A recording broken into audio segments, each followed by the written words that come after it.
Thank you, Mr. Chairman, Ranking Member Luke DeMeyer, Committee. Today's hearing is a big deal.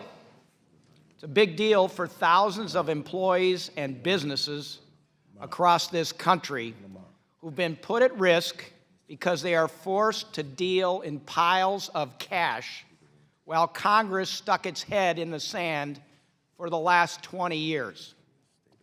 47 states, plus the District of Columbia, have spoken and legalized some form of recreational or medical marijuana, including cannabidiol.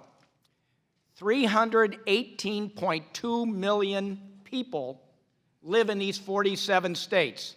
That's 97.7% of the population, including every state represented by every member of this Financial Services Committee.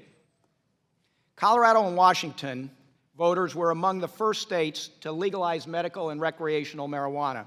And I want to thank Representative Heck for his partnership through the years on this. And I also want to thank my friends Steve Stivers and Warren Davidson for their support and co-sponsorship of the Safe Banking Act.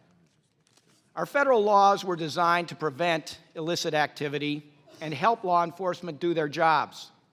The fact is, the people, the voters in states and localities all across the country, are legalizing some level of marijuana use.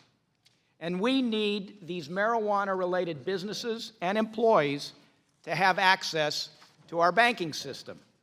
It will improve transparency and accountability and help law enforcement root out illegal transactions to prevent tax evasion, money laundering, and other white-collar crime. But most importantly, though, it will help reduce the risk of violent crime in our communities. These businesses and their employees become targets for crime, robbery, assault, and more by dealing in all cash. Mr. Heck mentioned Travis Mason, a young security guard and former Marine who was killed in a robbery in Aurora, Colorado. Another recent robbery in Denver saw the assailant put a gun into the employee's mouth and walk out with over $20,000 in cash. We've received dozens of other stories from marijuana businesses all across the country who have faced similar crimes and had their bank accounts closed and have had to deal in cash only. These stories are why we've drafted the Safe Banking Act. This bill would create a safe harbor for financial institutions and their employees who choose to do business with a marijuana company. It would protect ancillary businesses like real estate owners, accountants, vendors, and contractors by clarifying that the proceeds from legitimate cannabis businesses are not unlawful under money laundering laws or any other banking law.